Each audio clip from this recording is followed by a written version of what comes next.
Franck Ferrand sur Europe 1, au cœur de l'histoire. Le Louvre et les Tuileries, la fabrique d'un chef-d'œuvre. C'est le titre du beau livre que fait paraître Alexandre Gady chez Le Passage et Louvre Éditions.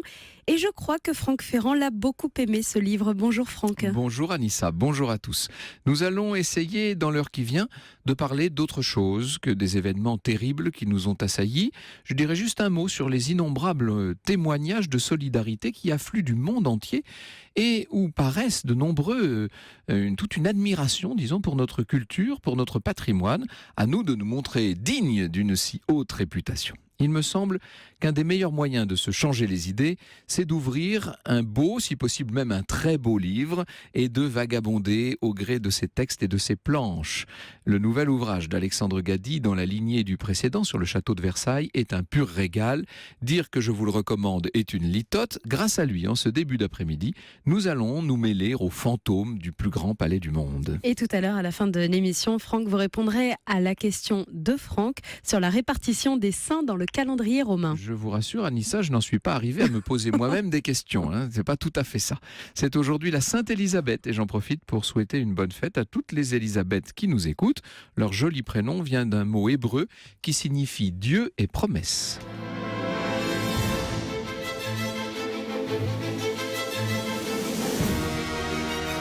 Europe 1, au cœur de l'histoire. Franck Ferrand.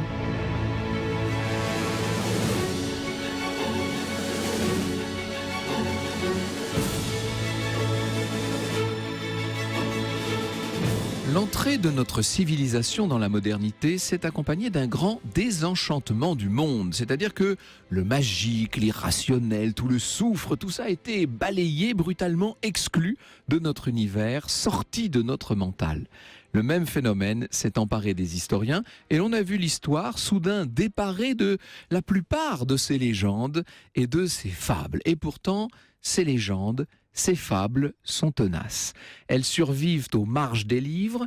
À chaque grand personnage, à chaque lieu célèbre, à chaque événement frappant, sont attachés des faits étranges, des coïncidences, des explications plus ou moins surnaturelles. Le palais des Tuileries a ses propres fantômes. La demeure royale détruite en 1882-83 à la suite des incendies de la commune ne fait pas exception. Et que dit la légende des Tuileries ? Eh bien, elle dit que pendant ces 3 siècles d'existence, le palais aurait abrité un esprit vengeur, aurait pris un malin plaisir à intervenir dans l'histoire mouvementée du lieu, un lieu marqué par le passage d'hommes et de femmes parmi les plus puissants de l'histoire de France, évidemment. Le nom de cet esprit vengeur, l'homme rouge des Tuileries.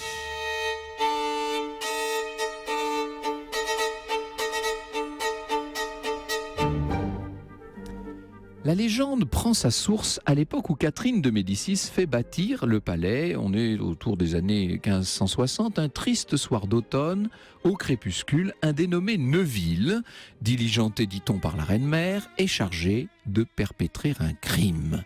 Sa victime, est un certain Jean, qu'on appelle Jean l'écorcheur, parce qu'il travaille dans un abattoir qui est tout proche du chantier du nouveau palais. C'est lui qu'il va falloir tuer. Que reproche donc Catherine à ce modeste boucher ?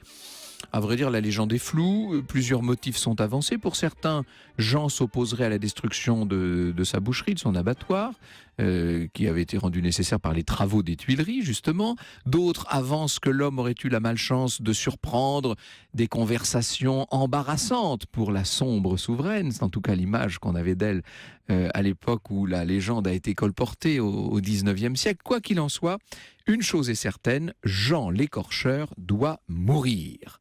Neuville s'en va donc trouver notre homme, alors qu'il est en train de travailler dans son abattoir, et sans autre forme de procès, il lui plonge une lame dans le corps. Un premier coup terrible, mais qui pourtant n'est pas mortel. L'homme de main va devoir frapper d'autres coups avant de venir à bout de sa victime. Le pauvre Jean, dévoré par la douleur, parvient tout de même, dans un ultime effort, à lâcher une espèce de cri de plainte « Je reviendrai », dit-il, et puis il s'écroule, terrassé. On peut imaginer que Neuville n'est d'abord guère effrayé par cette menace. Le boucher effondré dans une mare de sang ne peut plus rien contre lui. C'est sans doute avec le sentiment du devoir accompli que l'exécuteur des basses œuvres s'en retourne auprès de la reine-mère. Seulement, voilà qu'en chemin, il est soudain saisi d'angoisse. Il perçoit des sensations étranges, comme si quelqu'un était derrière lui. Et bientôt, il n'y a plus de place au doute, il est suivi. Neuville se retourne carrément, et là, il voit Jean l'écorcheur, sur ses deux jambes, les vêtements couverts de sang déjà caillé, la mine vengeresse. Voilà ce que nous dit Pierrette Détanque dans le guide du Paris mystérieux. Neuville brandit son épée, mais celle-ci ne rencontra que le vide. Épouvanté, le meurtrier décida de retourner à l'endroit où il avait laissé sa victime, mais il ne vit rien, que du sang. Il fouilla partout, il ne trouva personne. L'homme rouge avait disparu. L'homme de main est troublé, il craint pour sa vie. Il retrouve Catherine pour la mettre au courant de la tournure imprévue prise par les événements. On imagine bien que la reine-mère n'est pas tellement émue par tout ça. Et ça va néanmoins changer.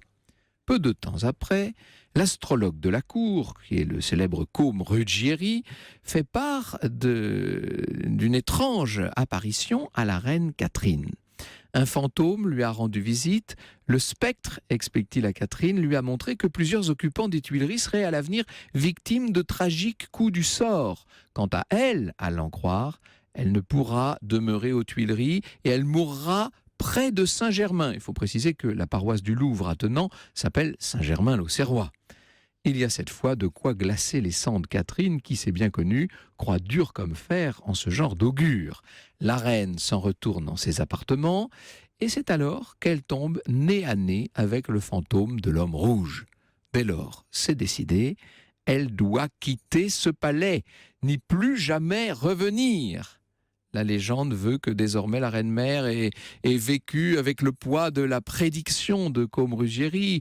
Elle aurait évité par tous les moyens les lieux baptisés Saint-Germain dès qu'elle arrivait dans un village qui s'appelait Saint-Germain ou dont une des églises simplement était dédiée à Saint-Germain. Eh bien, il fallait partir jusqu'au jour de sa mort, le 5 janvier 1589 à Blois, vous savez. Au moment de recevoir les derniers sacrements, on conduit auprès de la reine-mère un prêtre. Elle est mourante, mais enfin, elle demande au prêtre son nom. Elle veut quand même savoir qui va la confesser, qui va lui donner les derniers sacrements. Et le prêtre s'appelle Saint-Germain. Ainsi donc, l'homme rouge des Tuileries avait dit vrai. Les puissants, désormais, vont devoir composer avec lui. Franck Ferrand, 14h, 15h sur Europe 1. Oui, oui. Et aujourd'hui, nous sommes au Louvre et aux Tuileries pour cette émission au cœur de l'histoire jusqu'à 15h. Franck Ferrand, vous avez choisi de nous parler de l'homme rouge des Tuileries qui terrorise.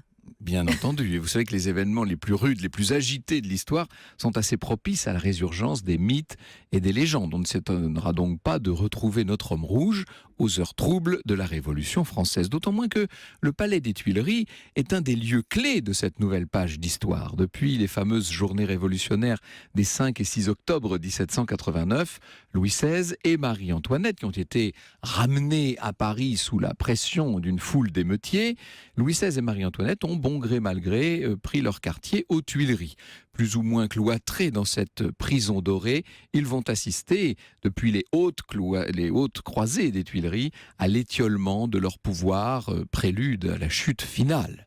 L'occasion est trop belle pour l'homme rouge de reprendre ses activités d'oiseau de mauvais augure. Voilà ce que nous dit de nouveau Pierrette Détanque. Un soir, la reine Marie-Antoinette, qui était restée seule quelques instants, vit l'air s'emplir d'une vapeur rouge. Et au milieu de ce nuage se dessina le fantôme d'un homme rouge de sang. Puis, la vision se dissipa. La reine est impressionnée. Elle croit reconnaître un sans-culotte du nom de Jean le Rouge, qu'elle a vu peu de temps auparavant brandir un cœur d'animal au bout d'une pique avec ces mots « cœur d'aristocrate ». Seulement, évidemment, dans dans cette vision légendaire, d'autres reconnaissent le spectre de Jean l'Écorcheur. Voilà qui en tout cas ne peut rien annoncer de bon. Et en effet, les événements, vous le savez, ne vont pas tarder à se précipiter pour le couple royal.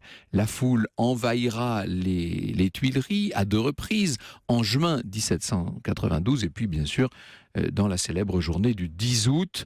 Louis XVI et Marie-Antoinette vont aller se réfugier à l'Assemblée nationale dans la loge du logographe. Tout ça se trouvait dans le jardin, on en parlera tout à l'heure, dans les jardins des Tuileries. Et puis après un passage au feuillant, ils sont emprisonnés à la tour du Temple. La monarchie est abolie dans la foulée. Et puis le 21 janvier 1793, Louis XVI sera guillotiné. Et vous savez que la reine subira le même sort que son mari au mois d'octobre de la même année. Ainsi tourne la roue de l'histoire, broyant quelques figures au passage. Quelques années plus tard, c'est à un certain Napoléon Bonaparte qu'on va prêter une fréquentation répétée de l'homme rouge. Le cher Lenôtre, vous savez, le pape de la petite histoire, nous le raconte. Je lui passe la parole. Depuis que Bonaparte avait pris en maître possession des Tuileries, où la millénaire royauté était morte, écrit-il, on ne pouvait croire que le téméraire ait pu atteindre ainsi un vraisemblable apogée sans l'aide de quelques serviables magiciens. On se remémorait les vieilles traditions toujours vivaces des sortilèges de Catherine de Médicis, qui avait peuplé le château de démons familiers et d'esprits tutélaires.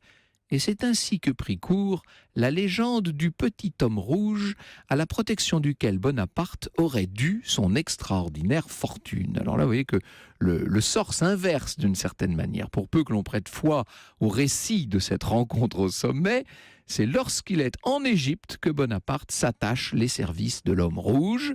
Notez que le spectre, dans cette variation de la légende, ressemble à s'y méprendre à une espèce de farfadet ou à un elfe. Un mystérieux contrat entre l'esprit, si je puis dire, et l'officier en pleine ascension est conclu pour 1 décennie. Ainsi poursuit le nôtre. À peine le consul était-il entré aux Tuileries qu'une lettre fut déposée sur la cheminée de son cabinet, ce sera mieux, sans que personne de l'entourage du général ait pu savoir par qui. Elle contenait 3 mots, « Tu seras roi », et c'était signé « L'homme rouge ». C'est le début de plusieurs années fastes pour Bonaparte qui dès lors vole de victoire politique en coups militaires, de quoi le motiver à renouveler son contrat avec l'homme rouge. En 1809, on renouvelle le contrat pour 5 années supplémentaires. Seulement, l'accord va finir par expirer et c'est à ce moment-là que les choses tournent mal pour l'empereur. On annonce que l'homme rouge se montre juste avant le désastre on raconte plutôt qu'il se montre juste avant le désastre de Waterloo. Il suffit alors de regarder son visage pour savoir que la catastrophe approche. À nouveau, son apparition est liée à la chute d'un des maîtres des Tuileries. Est-ce que c'est le dernier à subir la malédiction de l'homme rouge? Mais non, voyons, ce serait trop bête. Franck Ferrand, 14h, 15h sur Europe 1. Le légendaire homme rouge des Tuileries est avec nous cet après-midi sur Europe 1, j'espère pas en studio en tout cas. Et il a fait sa réapparition au 19e siècle, Franck. Je l'ai vu passer sous la table tout à l'heure, ou alors c'était juste l'annonce, parce que vous savez que ça s'allume en rouge pour nous dire que nous sommes à l'antenne. C'est peut-être tout simplement ça, vous savez. On va se transporter, si vous le voulez, un soir de 1824. On est toujours aux Tuileries, bien entendu. Il est un petit peu tard et Paris est déjà plongé dans l'obscurité. Le comte d'Artois, qu'on appelle Monsieur à la cour, il est le frère du roi régnant, Louis XVIII. Monsieur, donc, est en train de marcher aux environs du palais, quand soudain, il a la surprise d'apercevoir ce qui d'abord est une lueur et qui devient une lueur intense, bizarre, au ton rougeâtre, lueur qui s'échappe des fenêtres du cabinet de son frère. Alors, il est surpris, évidemment il entre au palais, il se renseigne. La lumière a disparu quasiment aussi vite qu'elle était apparue, alors le prince s'interroge, voilà qui est bien curieux, mais peut-être après tout, n'était-ce qu'une hallucination de sa part. Je cite de nouveau la parole à Pierrette d'Étang, que ça vaudra peut-être mieux. Le lendemain, nous dit-elle, le comte d'Artois se rendit auprès du roi, qui lui raconta que la nuit précédente, il avait travaillé assez tard et qu'au milieu de sa tâche, il avait soudain senti sa tête s'alourdir. Puis ses yeux avaient vu rouge et il avait cru apercevoir un homme couleur de sang. Contrairement à son frère Charles, qui est tout à fait impressionné par cette double anecdote, Louis XVIII ne prend pas les choses tellement au sérieux. Eh bien, il a tort, évidemment. Vous le savez, vous, qu'il a tort, puisque quelques jours plus tard, Louis XVIII était mort. Il sera d'ailleurs le seul souverain qui ait jamais rendu l'âme en ce palais. Lui succède Monsieur, qui devient le roi Charles X. Allez, encore un petit épisode, si vous le voulez. Nous voici à présent en 1871, année douloureuse s'il en fut de l'histoire de Paris. La signature de l'armistice avec les Prussiens après des mois d'un terrible siège supporté par les Parisiens. Cet armistice a été mal ressenti par la population. La défiance des Parisiens envers le nouveau régime est d'autant plus forte qu'en février 1871, les élections législatives débouchent, vous savez, sur la formation d'une chambre monarchiste. Les tensions sont très vives et bientôt, le 17 mars, Monsieur Thiers, le chef de l'exécutif de ce régime, commet ce qui est vécu comme la bravade de trop. Il veut récupérer des canons qui avaient été financés par les Parisiens eux-mêmes. La capitale bascule dans l'insurrection, c'est la Commune. L'aventure va durer 2 mois enfiévrés sous la menace de l'armée légaliste de Thiers, l'armée versaillaise, qui finalement va réprimer cette insurrection dans le sang. À partir du 21 mai, c'est la semaine sanglante au cours de laquelle la capitale est reprise quartier par quartier. Et l'on peut imaginer les communards, certains des communards en tout cas, désespérés, poussés à bout, qui en profitent pour déclencher un peu partout des incendies. Et parmi leurs cibles figure évidemment ce symbole de la monarchie qu'est le palais des Tuileries, siège du pouvoir exécutif depuis la fin du règne de Louis XVI. Cette fois, c'est Alexandre Gady que je vais citer. Le général, entre guillemets, Bergeret, nous dit-il, un communard, décide le 23 mai d'incendier le palais. On arrose soigneusement les intérieurs, parquets, boiseries et rideaux d'essence et de goudron, avant de mettre le feu vers 10h du soir. Tout le vieux bâtiment s'embrase. Bergeret s'installe sur une terrasse du Louvre pour assister au spectacle, soupant à la lumière de l'incendie et regrettant que les flammes ne puissent également brûler le château de Versailles. Eh bien, c'est à ce moment que certains, dit-on, auraient une dernière fois aperçu le fameux fantôme écarlate. Au moment où les flammes s'emparaient du palais, nous raconte Pierrette Détanque, on vit aux fenêtres de la salle des maréchaux se dresser un spectre de pourpre. Le spectre de l'homme rouge qui, comme il l'avait prédit à Ruggieri, rappelez-vous Ruggieri, c'était l'astrologue de Catherine de Médicis, qui, comme il l'avait prédit, ne consentait à disparaître qu'avec le château lui-même. Fin de l'homme rouge, fin des Tuileries. Bonjour Alexandre Gady. Bonjour. Je vous le concède, nous étions un petit peu loin de l'histoire aujourd'hui. Nous étions dans l'histoire, mais avec un tout petit H. Nous étions dans la légende qui, en tout cas, nous dit à quel point les Tuileries occupent une place centrale dans l'histoire de France, dans l'histoire contemporaine ou récente en tout cas. Et puis une place très ambiguë puisque c'est aussi un bâtiment présent-absent physiquement. Et on en voit la trace, il y a le jardin, il y a les 2 pavillons qui subsistent aujourd'hui de Flore et de Marsan, entre lesquels se tendait cette espèce de palais en ligne. Mais évidemment, son histoire, qui est déjà très riche, est encore enrichie par la littérature qu'on vient d'entendre. Bon, je ne souscris évidemment pas totalement, mais ça c'est mon métier. Mais en tout cas, ce qui est sûr, c'est qu'il y a un fantasme des Tuileries. Et ça, c'est très juste, parce que ça, pour l'historien, c'est un sujet d'histoire. Oui. Que l'homme rouge a existé, on peut en douter. Mais en revanche, cette passion pour faire habiter cet homme dans le château des Tuileries et le raccorder à chaque moment de l'histoire de France, bon, la pièce est écrite après le déroulement de l'histoire, c'est quand même très intéressant. En objet historique. Voilà, alors, avant les Tuileries, qui en sont en quelque sorte le couronnement, il y a le Louvre lui-même. Ces 2 palais n'en font qu'un, somme toute, au cœur de Paris, et d'autant plus qu'aujourd'hui, les Tuileries n'existent plus que par leurs 2 pavillons extrêmes, le pavillon de Flore et le pavillon de Marsan. Avec vous, nous allons revivre l'histoire extraordinaire du cœur même de Paris, du cœur de la France. Le Louvre et les Tuileries au cœur de Paris, au cœur de l'histoire aujourd'hui sur Europe 1. Franck Ferrand, vous recevez Alexandre Gady, professeur d'histoire de l'art moderne à Paris-Sorbonne. Alors, il faut dire, Alexandre Gady, que vous avez, une fois de plus, vous nous avez gâtés. C'est un livre merveilleux. On n'a qu'une envie, c'est d'avoir 2 ou 3 jours de libre pour se promener, pour lire vos développements et vos explications autour de ce qui constitue un corpus incroyable de plans, d'élévation et bien entendu de tableaux, car il y avait là-dedans, alors je ne sais pas où vous les trouvez tous ces tableaux, enfin si d'ailleurs, parce qu'il y a systématiquement bien sûr les crédits, mais ce sont des tableaux dont j'ignorais moi près d'un tiers. Il y a vraiment des perles là-dedans, on a l'impression d'entrer dans l'histoire même du Louvre et des Tuileries, comme par effraction, grâce à ce que les peintres ont vu et ont laissé sur leur toile. C'est tout à fait passionnant. C'est le même principe que votre fabrique d'un chef-d'œuvre sur Versailles, c'est-à-dire qu'il n'y a que des documents d'époque, pas de photos, pas de choses comme ça. Oui, c'était un parti, on a tenté, c'est un pari qui est difficile à faire parce qu'effectivement, en utilisant une matière qui est uniquement historique, par les plus grands artistes, parce que heureusement, dans ce genre de monument, on va tomber sur les plus grands peintres, les plus grands sculpteurs, les plus grands architectes, mais de ne pas montrer les monuments par la photographie contemporaine, qui est toutes sortes de séduction, mais qui ne permet pas totalement, je crois, surtout qu'aujourd'hui les bâtiments ont été tellement transformés, d'entrer alors sans mauvais jeu de mots ici même, au cœur de l'histoire, c'est-à-dire au cœur de l'édifice et de comprendre sa logique. C'est aussi un parti de classer chronologiquement ces documents, depuis les plus anciens jusqu'à...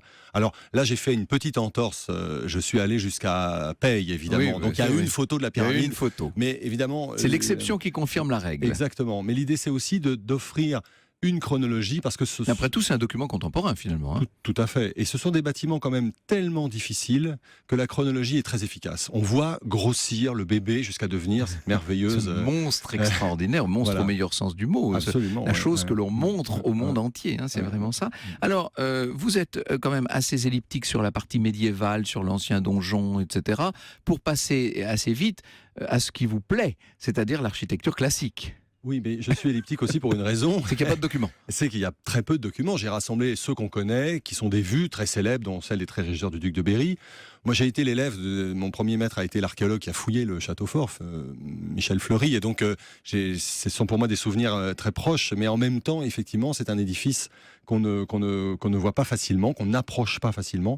J'ai quand même tenu à mettre le sceau de Philippe Auguste pour rappeler l'importance de ce roi fondateur à la fois du Louvre en 1190 et bien sûr avec la bataille de Bouvines de notre histoire nationale, parce que c'est vraiment un moment fédérateur pour l'histoire du pays. Alors ce Louvre, dans un premier temps, il se trouve assez éloigné du cœur de la capitale. On n'est pas dans Paris, il faut bien le dire, on est à l'ouest, on protège la capitale des assauts, des Normands, des Anglais, etc. On est hors Paris, hors les murs, tout simplement. Donc vous êtes aujourd'hui au milieu de la cour carrée, vous êtes à l'emplacement du basculement entre Paris intramuros, dans lequel il y a l'église Saint-Germain-l'Auxerrois qu'on a cité tout à l'heure, et puis cette forteresse qui est posée comme la bague sur le château, vraiment à l'extérieur, parce que c'est effectivement là que la menace est très forte. La Seine conduirait les Anglais, nos amis plantagenets, à 60 km depuis Gisors, d'un coup de main sur la capitale. Et comme Paris est devenu vraiment cette capitale depuis Louis VI le Gros, il y a un investissement très fort des Capétiens à Paris, et que le roi part à la croisade avec son ami ennemi Richard et l'empereur, il n'est pas question de laisser la ville dégarnie, démunie. On se rend compte, en feuilletant votre album, qu'il y a eu de nombreux projets pour le Louvre, dont la plupart d'ailleurs n'ont pas été réalisés, en tout cas n'ont pas été achevés. Il y a eu pas mal, on a lancé des chantiers, on n'arrive pas toujours au bout. Celui qui va faire du Louvre une résidence de plaisance, c'est François Ier, bien sûr. Voilà, et là on a des très beaux plans qui sont reproduits pour la première fois en couleur, qui viennent d'une collection américaine, une collection publique américaine, et qui sont des projets demandés à un Italien, c'est le fameux Serlio, qui arrive en France à ce moment-là. Et effectivement, ce qui est intéressant aussi, je crois, dans les documents anciens, c'est qu'ils nous permettent de montrer le Louvre tel qu'il existe, mais aussi tous ces projets de papier, cette architecture rêvée par les plus grands maîtres, et cette architecture qui s'est brisée sur l'absence d'argent, une guerre, la mort du roi qui avait commandé le dessin. Et on se trouve donc avec deux livres en fait dans un, c'est-à-dire le Louvre qu'on connaît et le Louvre qui aurait pu advenir. Alors je parlais des Tuileries tout à l'heure avec cette histoire du petit homme rouge. C'est bien Catherine de Médicis qui décide d'agrandir en quelque sorte le domaine. Alors il faut bien imaginer qu'à l'époque on n'est pas sur une surface vierge comme on pourrait l'imaginer aujourd'hui. Tout ça c'est un entrelac de rues, c'est tout un quartier de Paris au cœur duquel on fabrique ces palais. Oui, parce qu'en réalité, l'attraction, naturellement, la présence du roi. En fait, Charles V a transformé la forteresse de Philippe Auguste en résidence, et l'attraction royale a fait arriver d'abord la noblesse dans des hôtels qui sont plutôt devant le Louvre, c'est-à-dire entre l'actuelle église Saint-Germain-l'Auxerrois et le Louvre, et puis tout un quartier derrière, avec des églises, avec les 15-20 fondés par Saint-Louis, qui déménagera bien plus tard, là où nous le connaissons aujourd'hui, et des hôtels et des maisons. C'est un quartier mixte qui a été, vous le savez, à la fin des fins, abattu seulement sous Napoléon III pour faire notre cour Napoléon, et dont on a retrouvé les fondations quand on a fait les fouilles pour la pyramide.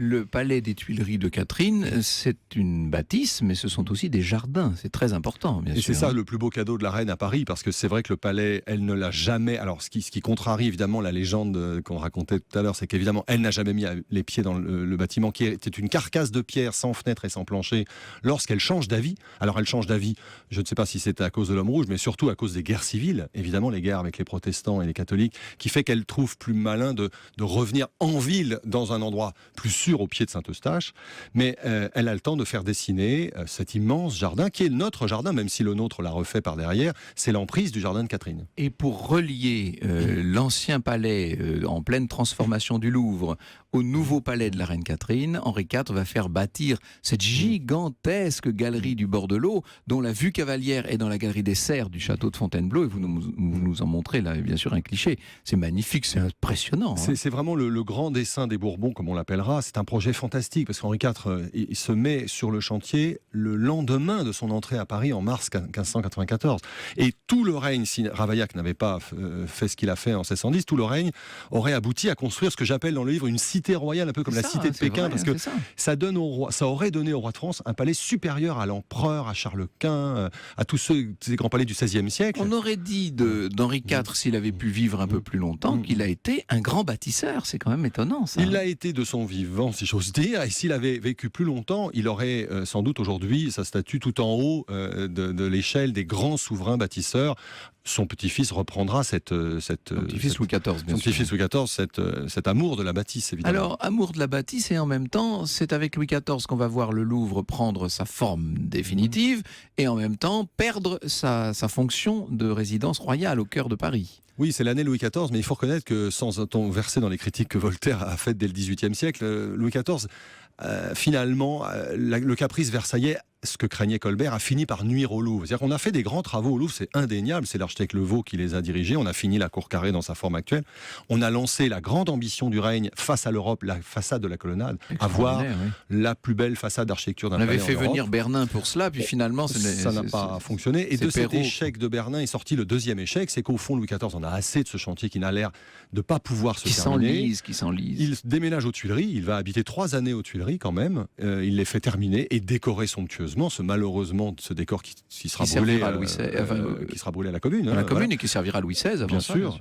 Et il va partir la dernière nuit de Paris, 1671, et il préfère aller habiter en dehors de la capitale. Donc la capitale n'a plus son roi, comme ça avait été le cas avant le retour de François Ier. Il y a eu un grand moment, ça a été le fameux carrousel de 1662, qui a été peut-être la plus belle, en tout cas l'une des plus belles fêtes du règne de Louis XIV, qu'on a tendance à oublier parce que celle-ci n'a pas eu pour cadre le nouveau château de Versailles, mais c'était quelque chose de tout à fait inouï. On a le nom, nous en reste évidemment dans notre carrousel d'aujourd'hui. Avec la cour du carrousel et l'arc. Et on a surtout des documents fantastiques qui sont les costumes aquarellés de tous les plus grands décorateurs avaient participé au menu plaisir à cette fête, et on connaît bien les cavalcades et les défilés dans les rues de Paris. On a des relevés très précis, même dans les rues, on voit les cavaliers passer. Ça a dû être un moment extraordinaire de ce début de règne très fastueux, Louis XIV, très festif. On retrouve, comme dans votre ouvrage sur Versailles, un certain nombre d'élévations de projets qui n'ont jamais vu le jour, somme toute, notamment pour cette fameuse colonnade dont vous parliez.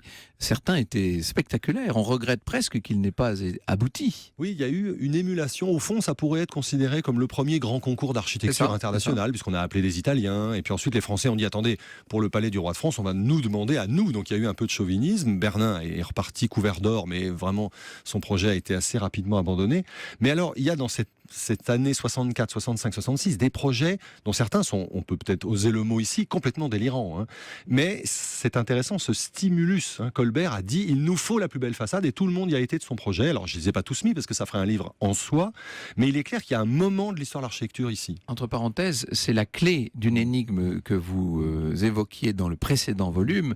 Pourquoi cette opposition de Colbert au projet versaillais? Eh bien parce que lui rêvait intensément au Louvre, et il a dû être très vexé, très chagrin que Louis XIV ne le suive pas, somme toute. C'est l'homme sérieux. Alors il a compris que le roi de France doit s'occuper de son palais de Paris, mais le roi de France c'est quand même le maître, et lui ce qui l'intéresse c'est le caprice versaillais. Voilà. Et donc adieu le Louvre, adieu les Tuileries.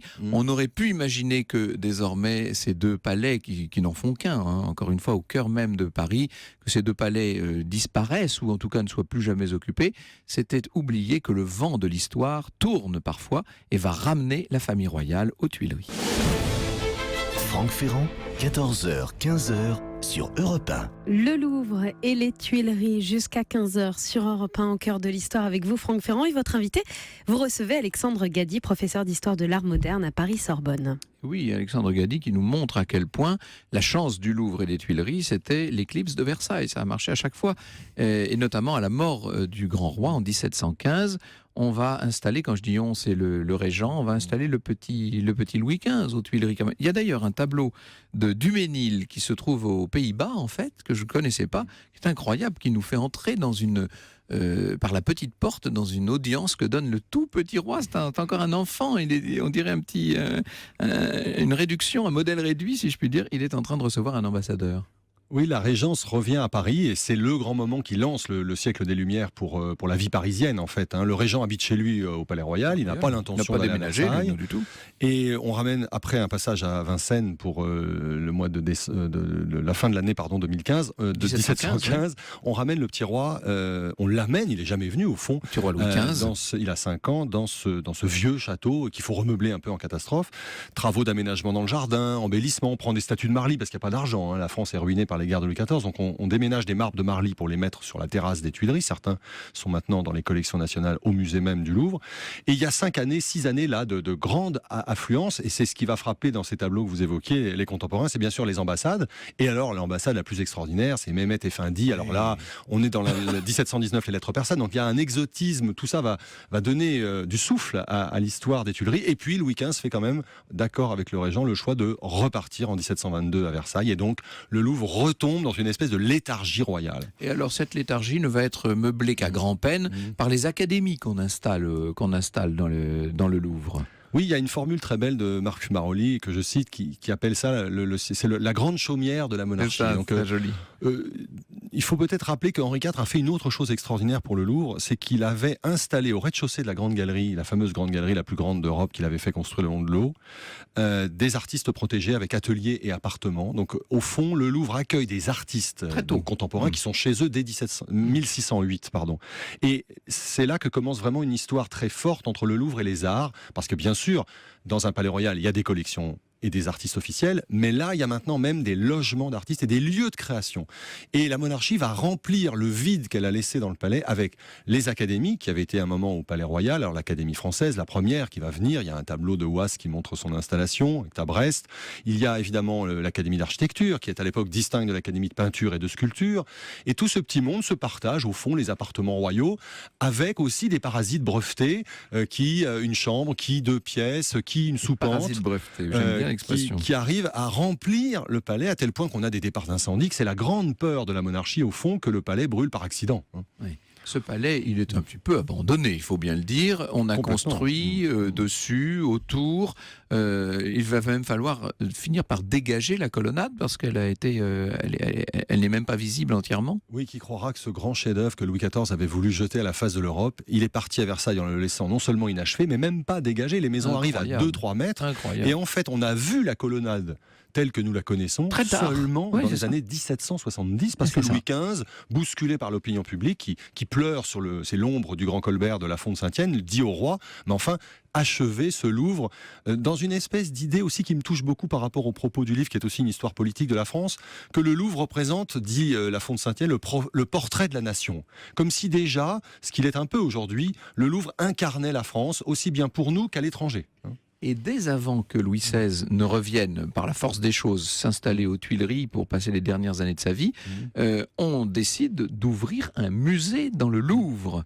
Ça, c'est quand même la grande idée du XVIIIe siècle. Oui, et là, je me permets d'insister parce que l'historiographie républicaine, qui a ses vertus, mais aussi ses limites, et qui parfois confine à la légende pour la Révolution française, comme on le sait bien. Nous n'aimons pas les légendes ici, on l'a montré tout à l'heure.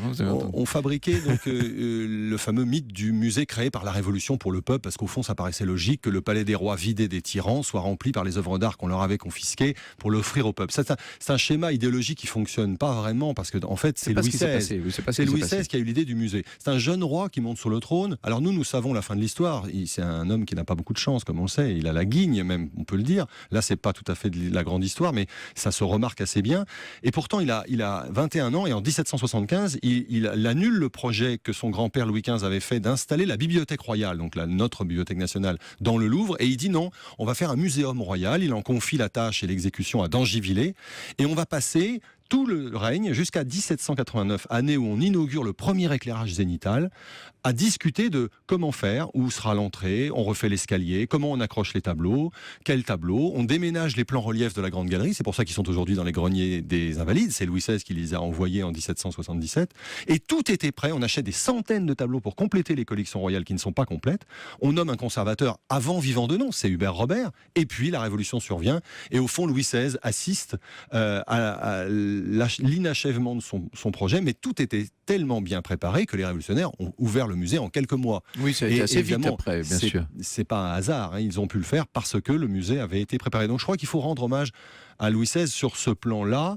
Il a été visionnaire et on lui doit le musée du Louvre. Alors évidemment, pour l'histoire officielle du musée, c'est un épisode qui est considéré comme une sorte de préhistoire du musée. Mais je crois que c'est un peu plus que ça et c'est pourquoi j'ai insisté dans le livre sur cette coupure de 1775. Oui, et cette coupure, en quelque sorte, elle a décidé pour l'avenir et définitivement de la vocation du Louvre. Car même lorsque Louis XVI reviendra aux Tuileries, puis le premier consul s'y installe, qui devient l'empereur Napoléon Ier, puis bien entendu Louis XVIII, Charles X, Louis-Philippe lui-même, qui va quitter son palais royal pour venir, il y a de très beaux tableaux d'ailleurs, pour venir s'installer aux Tuileries, mais il n'empêche que le Louvre conserve sa dimension muséale. Oui, et là c'est aussi un aspect qui m'intéresse beaucoup, c'est qu'à partir de l'idée de Louis XVI, c'est un palais. Et bien sûr, dès 1789, un palais occupé par l'exécutif qui jouxte un musée. Alors il y a une espèce de mariage incestueux. Les souverains successifs ne veulent pas complètement lâcher les espaces de la cour carrée. Napoléon fait faire des salles d'apparat. On fait faire un appartement pour le Conseil d'État sous Louis XVIII. Tout ça mélangé au musée, le musée Charles X avec Champollion, etc. Et il y a une imbrication assez formidable qui aurait survécu si Napoléon III était mort dans son lit, comme Louis XVIII en 1824, mais qui va se séparer avec la Commune. La destruction du palais, on opère une sorte d'élision. Je pense que c'est la Bastille de la Troisième République. Il faut que le palais soit détruit, même s'il était restaurable après l'incendie de 71. Et ne reste au fond que par raccro les anciens ministères impériaux qui servent à loger le ministère des Finances, dont le bâtiment a lui aussi été brûlé par la Commune. Et ce qui m'intéresse, c'est de lire aujourd'hui la dédicace de la construction du Grand Louvre de François Mitterrand, où il est dit que le président Mitterrand a consacré l'entièreté du palais à sa vocation de musée. Mais c'est plus compliqué que ça. Depuis l'origine, il y a un mélange entre pouvoir politique et musée, ou art et puis musée. Où l'un vient alimenter l'autre, en quelque sorte. Et en fait, de ce point de vue-là, je pense qu'on peut se permettre de contredire François Mitterrand, parce qu'aujourd'hui, on le voit dans notre communication extérieure de la France, dans l'affaire d'Abu Dhabi, où le Louvre est adossé à un contrat militaire. Ça participe du soft power de la France d'aujourd'hui. C'est un élément de prestige fondamental. Fondamental. Et de ce point de vue-là, la République est bien heureuse d'avoir cet héritage royal et ce musée. Vous avez dit que les Tuileries ont été détruites après l'incendie de la Commune. Ce ne sont pas les flammes qui les ont détruites. Non. On l'a dit plusieurs fois à ce micro, mais il faut le rappeler quand même. Bien sûr, les flammes ont détruit tout le décor et toutes les parties en bois. Les façades étaient extraordinairement solides et bien construites, donc les photos sont spectaculaires et j'en ai mis un certain nombre. Avec aussi, pour la première fois, la photo du buste de Bernardine Sigoyer qui a sauvé le musée, parce que Nicolas Chaudin l'a raconté dans un très beau livre cette année. Il était venu nous en parler. On n'est pas passé loin de l'incendie du musée, parce que les communards avaient une telle haine de ce bâtiment qu'ils avaient mis le feu à plusieurs endroits et que non le feu seulement les Tuileries, mais voilà, ça peut aller jusqu'au Louvre. Oui. Et il faut rappeler peut-être ici, hélas, il y a une photo inédite là, pour la première fois reproduite de l'incendie de la bibliothèque du Louvre, avec ses 80 000 ouvrages et manuscrits et plans qui ont entièrement brûlé et qui manqueront toujours pour faire l'histoire du Louvre. Ça, c'est un incendie criminel dont Victor Hugo a tiré un poème célèbre sur l'inculture et l'importance de la lecture. Et on ne saurait trop le rappeler, même à nos autorités actuelles, quelquefois. Et donc, c'est la Troisième République qui démolit en vendant les pierres au poids. En 1882, l'affiche est du 4 décembre et le palais est dépecé dans l'année 83. Alors nous n'avons fait que feuilleter ensemble votre beau livre, Alexandre Gady. Je trouve que la période, enfin c'est subjectif ce que je vais vous dire, mais je trouve que les illustrations qui concernent la restauration sont les plus étonnantes. On a notamment une aquarelle absolument invraisemblable qui montre la duchesse de Berry dans son cabinet. Ça c'est un cadeau pour les amoureux d'histoire. Oui, parce que à partir du moment où les souverains sont là, bon, Louis XVI, le pauvre, ça s'est pas très bien passé, mais à partir de Napoléon, les artistes vont nous montrer les intérieurs. On n'a pas de tableau équivalent pour l'Ancien Régime à Versailles. Bien on voit sûr, pas Louis on XIV. adorerait ça, Voilà. voir Louis XIV dans ses salons privés. Oui, comme l'a montré dans le célèbre Si Versailles m'était compté avec beaucoup de culot, voilà, oui. Sacha Guitry. Mais en revanche, à partir des années 1810-1820, tous les védoutistes, tous les peintres d'architecture, tous les peintres d'intérieur remplissent magnifiquement leur tâche et nous donnent à voir l'intérieur et pas seulement l'extérieur du palais. Formidable. Et puis, il nous montre également la vie du musée autrefois, comme on aurait aimé le connaître. Moi, je regrette, même si j'admire bien sûr le très beau Louvre d'aujourd'hui, mais je regrette le Louvre que j'ai connu enfant. Mais alors celui-là, celui du milieu du 19e siècle, ça devait être quelque chose. Merci beaucoup, Alexandre Gady. Merci. On pourrait développer à l'infini toutes ces perspectives sur le Louvre et les Tuileries. Votre ouvrage s'appelle d'ailleurs tout simplement Le Louvre et les Tuileries, la fabrique d'un chef-d'œuvre, et c'est coédité par le musée du Louvre lui-même et par Le Passage.